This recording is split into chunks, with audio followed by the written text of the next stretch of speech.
સુરેન્દ્રનગર જિલ્લાના ધાંગધ્રામાં 2024માં સરકાર પાસે શું અપેક્ષા છે અને ભારતને કેવું જોવા માંગો છો તેવા અનેક ખ્યાલોને લઈને જોઈએ વિશેષ અહેવાલ। મારું નામ પટેલ મહેશભાઈ છે। હું જસાપર ગામનો રહેવાસી છું।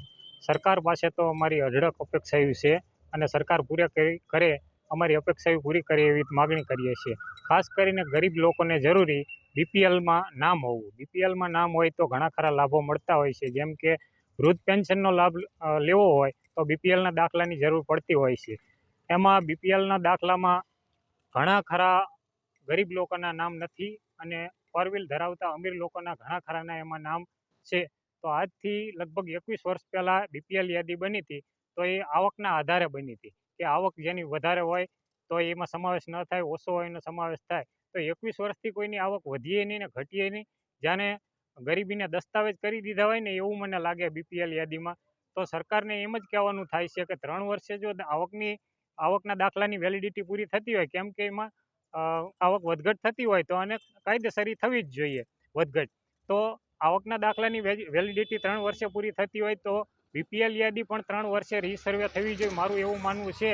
તો જ સાચા ગરીબોને લાભ મળે અને આ અમીરોને એમાં બીપીએલ યાદીમાંથી કાઢી મૂકવા જોઈએ અને ગરીબોને લાભ અપાવવો જોઈએ એવી સરકારને 2 હાથ જોડીને વિનંતી કે જલ્દીથી બીપીએલ યાદીનો રીસર્વે કરી અને સાચા લાભાર્થીને લાભ અપાવે। અને બીજું કે ખેડૂતોને અત્યારે ખાતર જ્યારે જોતું હોય ત્યારે મળતું નથી ને કદાચ મળે તો યુરિયા ખાતર સાથે જે ન જોતી હોય એવી થેલીઓ ખાતર કે બિયારણ કે ડબલા કોઈ પણ ન જતા એવા ડબલા પધરાવવામાં આવે છે કે ખેડૂતને ખાતરના જ પૈસા માંડ મેળ કર્યો હોય કે ભાઈ 2 થેલી યુરિયાની લેવા જવું હોય તો 500 રૂપિયાનો માંડ મેળ કર્યો હોય, ત્યાં હારે પાછું 300 રૂપિયાનું બીજું ડબલું પધરાવે, એટલે ખેડૂતને યુરિયાના પૈસાનો મેળ કર્યો હોય ડબલા ક્યાં લેવાના હારે?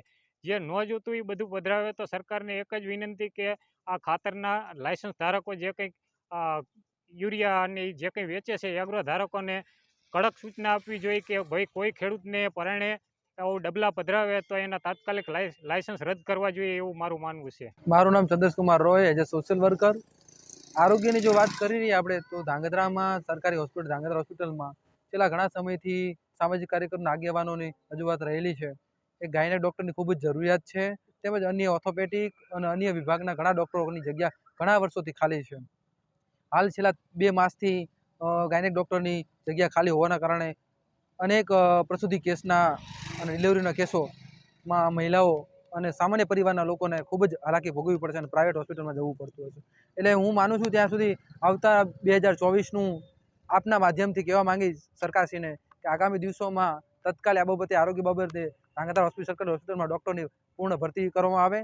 તેમજ મોંઘવારીની વાત કરતા હોય તો મોંઘવારી પણ ચરમસીમા ઉપર આવી ચૂકી છે। ખૂબ જ મોંઘવારીનો વધી ગઈ છે દરેક વસ્તુમાં, શાકભાજીથી લઈને તેલથી લઈને દરેક કરિયાણાની વસ્તુમાં। એમાં મહિલાઓને પણ ખૂબ હાલાકી ભોગવવી પડે છે। મધ્યમ વર્ગનો વ્યક્તિ અને નાનો ગરીબ પણ વ્યક્તિ આજે આ મોંઘવારીથી ત્રાહિમામ થઈ ગયો। તો આવનારું બજેટ આવી રહ્યું છે ત્યારે પણ સરકારને મારી અનુરોધ છે કે બજેટ એક મધ્યમ વર્ગ અને સામાન્ય પબ્લિક માટેનું ઊભું થાય અને રોજગાર અને ધંધો મળી રહે એવું કંઈક ઉપસ્થિત થાય એવું બજેટ પણ લાવે એવો પણ મારો અનુરોધ સરકારશ્રીને છે। રસ્તાની વાત કરીએ ધાંગધ્રા વિસ્તારના, હાલમાં જ આપણા ધાંગધ્રાના વિસ્તાર જેમ કે મોચીવાડથી લઈને ડૉક્ટર આંબેડકર સર્કલ, રોકડિયા સર્કલ તેમજ ગુરુકુળ સુધીના સર્કલ સુધીના 2 સમા રોડ ખરાબ હાલતમાં જોવા મળે છે। એ રોડને મરમ્મત કરવાની ખૂબ જ જરૂર છે, ઘણા સમયથી એ રોડ થયો નથી। હાલ જ જાણવા મળ્યું છે મને ઓફિસ દ્વારા કે ખાડા ટેકરા છે, ચોમાસા દરમિયાન એને ઠીકડા મારવામાં આવે છે અને નગરપાલિકાને સોંપણી કરવાની હોય આ રોડને, પણ આરએમબીએ હજી સુધી રોડ કમ્પ્લીટ કરીને નગરપાલિકાને સોંપણી કરેલ નથી, જેના કારણે પણ આ રોડ ગંભીર હાલતમાં છે, જેના કારણે અકસ્મિત ઘણા બનાવો બનતા હોય છે। એમાં અકસ્મિત બનાવમાં તમે જોઈએ તો આપણે કલબર ઉપર આવેલી સ્કૂલો શિશુકુંજ છે, અદિતસિંહ છે, કેમ્પ સ્કૂલ છે, જ્યાં નાના બાળકો પ્રાથમિક સ્કૂલો છે, ત્યાં અકસ્મિત બનાવો ટ્રાફિકના સમસ્યાના હિસાબે અકસ્મિત બનાવ બનતા હોય છે। તો સરકારશ્રીને એ પણ અનુરોધ છે આવનારું વર્ષ 2024 સૌનું સારું જાય એ રીતના સરકારને પણ અનુરોધ છે કે આ તમામ વસ્તુ આરોગ્યલક્ષી, મોંઘવારી તેમજ રોડ રસ્તામાં પણ વિચારે। નમસ્કાર મિત્રો, હું ધાંગધ્રાની માધ્યમિક શાળામાં શિક્ષક તરીકે ફરજ બજાવું છું અને મારું નામ રામભાઈ દલવાડી છે। અને આજે મને પત્રકાર મિત્રો એક પ્રશ્ન પૂછવા માટે આવ્યા છે, તો હું પૂછીશ કે તમે શું પૂછવા માંગો છો? તો સાહેબ 9 વર્ષ આવે છે, આપ કેવું ભારત ઈચ્છો છો? હા, તો તમારો પ્રશ્ન છે કે હું કેવું ભારત ઈચ્છું છું. તો ખાસ મારી એવી અભિલાષા છે, મારા હૃદયની ભાવના છે કે આપણું વર્તમાન ભારત છે એ કંઈક એવું શિક્ષિત ભારત બને. જોકે અત્યારે શિક્ષિત છે જ, પણ એનાથી પણ કંઈક ઊંચાઈ સુધી આપણા શિક્ષણને લઈ જવામાં આવે.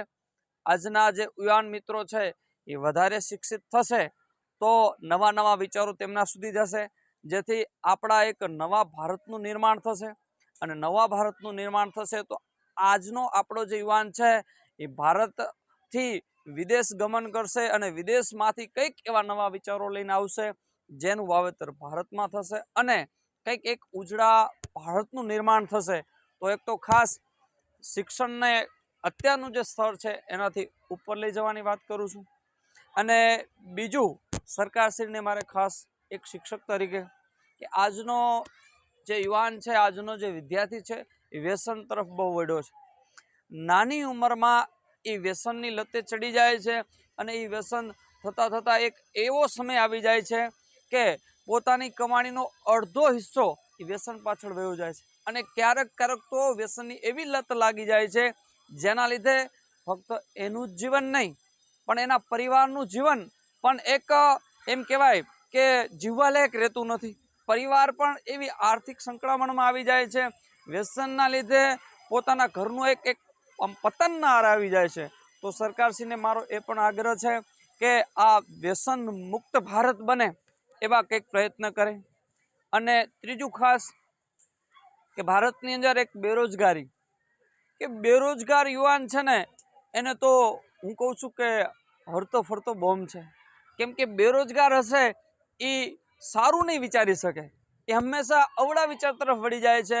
અને એ બેરોજગાર જેની પાસે સારામાં સારી એમ કે આવડત હોય છે, સારામાં સારું નોલેજ હોય છે, એને યોગ્ય જગ્યાએ જો રોજગારી આપવામાં આવે તો ભારતના નિર્માણમાં, ભારતના વિકાસમાં, ભારતને વિશ્વગુરુ બનાવવામાં આપણે જે વસુધૈવ કુટુંબકમની જે ભાવના છે એને ઉજાગર કરવામાં એ તક આપશે.